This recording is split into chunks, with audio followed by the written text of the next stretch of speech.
Welcome to এমএইচএস Bangla. আজকে কোষে দেখি 3.2 একের অঙ্কটি করব। ও কেন্দ্রীয় একটি বৃত্তের ব্যাসার্ধের দৈর্ঘ্য 5 সেন্টিমিটার, বৃত্তের ব্যাসার্ধ 5 এবং এ বি জের দৈর্ঘ্য 8 সেন্টিমিটার। ও বিন্দু থেকে এ বি জের দূরত্ব কত? তাহলে ও কেন্দ্রীয় বৃত্ত আঁকা আছে, ব্যাসার্ধের দৈর্ঘ্য 5, এটা পরে করছি। এ বি একটি জ্যায়ের দৈর্ঘ্য 8, তাহলে আমি একটা জ্যা এঁকে নিই। মনে করো এই একটি হলো জ্যা, যেটার নাম হচ্ছে এ বি, এবং এই জ্যাটির দৈর্ঘ্য কত বলো তো? 8 সেন্টিমিটার।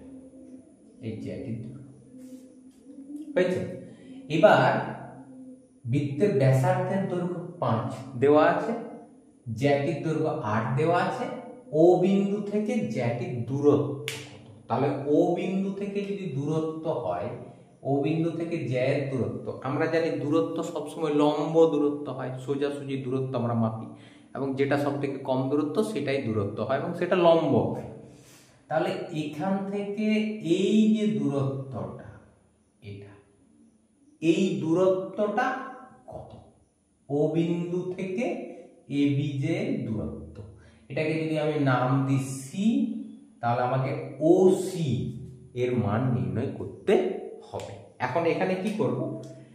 ব্যাসার্ধ একটা আমি টানছি। কোন ব্যাসার্ধটা? দেখো এই ডান দিকে বা বাঁ দিকে কোনো একদিকে এটা টানছি, একটা টানলেই হবে, অথবা এদিকে যে কোনো দিকে। তাহলে এটা দেখো ব্যাসার্ধ ও বি, এই ব্যাসার্ধের দৈর্ঘ্য কত দেওয়া আছে বলো তো? 5 সেন্টিমিটার দেওয়া আছে। আর কি বলা আছে? এই জ্যাটি যদি 8 সেন্টিমিটার হয়, তাহলে আমরা এর আগে উপপাদ্য করেছি 32 বা 33, সেখান থেকে জেনেছি এই দিকটা এবং এই দিকটা সমান হয়। তাহলে যদি তাই হয়, তাহলে এটা 8 সেন্টিমিটারটা এইদিকে কত হবে বলো তো? 4 সেন্টিমিটার। ওকে, তাহলে আমাকে এখন কোনটি নির্ণয় করতে হবে? ওসি। তা তুমি দেখো এই যে ওবিসি ত্রিভুজ, ওবিসি এর এই ত্রিভুজটা তো একটা সমকোণী ত্রিভুজ, এই কোণটা 90 ডিগ্রি। তাহলে এর লম্বর স্কয়ার প্লাস ভূমির স্কয়ার সমান অতিভুজের স্কয়ার, এই সূত্রটি লেখা যাবে। তাহলে ওসি এর স্কয়ার প্লাস বিসি এর স্কয়ার সমান ওবি এর স্কয়ার। ওকে, এবার একটু মানগুলো বসিয়ে দিই। দেখো ওসি এর মান এটা দেওয়া নেই, এটা নির্ণয় করতে হবে। বিসি 4, ওবি 5 বৃত্তের ব্যাসার্ধ।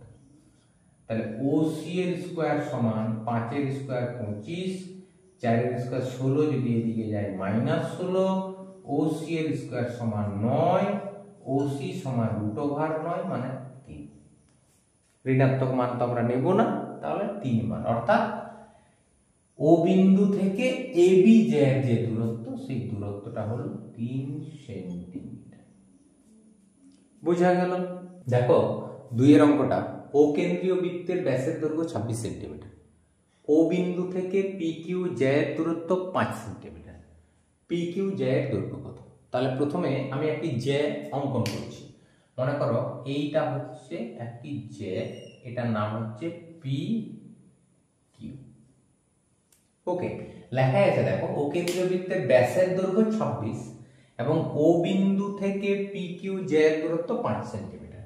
তাহলে ও বিন্দু থেকে পি কিউ এর যে দূরত্ব, সেই দূরত্বটা হচ্ছে 5 সেন্টিমিটার। এখন আমরা জানি এই দূরত্বটা সর্বদা লম্ব দূরত্ব হয়। ওকে, এবার দেখো এই বিন্দুটা যদি আমি একটা নাম দিই, হয়তো আর। এবার বলেছে বৃত্তের ব্যাসের দৈর্ঘ্য 26, তাহলে যদি ব্যাস 26 হয়, ব্যাসার্ধ হবে 13। তাহলে একটা ব্যাসার্ধ অঙ্কন করছি, দেখো সেই ব্যাসার্ধটা 13 হবে। আমি এই ডান দিকের একটি ব্যাসার্ধ অঙ্কন করলাম, এটা একটা ব্যাসার্ধ, এই ব্যাসার্ধটি 13। ওকে, এবার পি কিউ এর দূরত্ব, এই এর দূরত্বটি বের করতে বলেছে।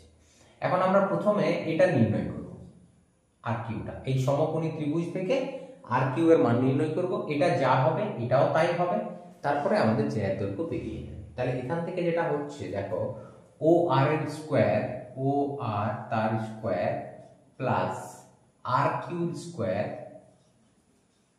সমান ও কিউর স্কয়ার।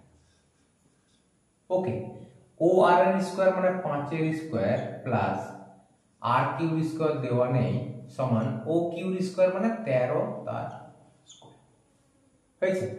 তাহলে আর কিউব স্কোয়ার সমান 13 স্কোয়ার 169 মাইনাস 5 স্কোয়ার 25। তাহলে আর কিউব স্কোয়ার সমান 144। এখান থেকে পাবো আর কিউব সমান √144। তাহলে আর কিউব মান নির্ণয় হলো 12। তাহলে আর কিউটা 12 হলো। আর কিউ যদি 12 হয় এটাও 12 হবে, কেননা আমরা জানি এই দুই দিকটা পরস্পর কি হয় বলতো সমান। তাহলে অতএব যে পি কিউ জেড যে দৈর্ঘ্য, অতএব পি কিউ সমান এই যে পুরো পি কিউ 12 এবং 12, তাহলে 12 প্লাস 12 সমান 24 সেন্টিমিটার। ওকে।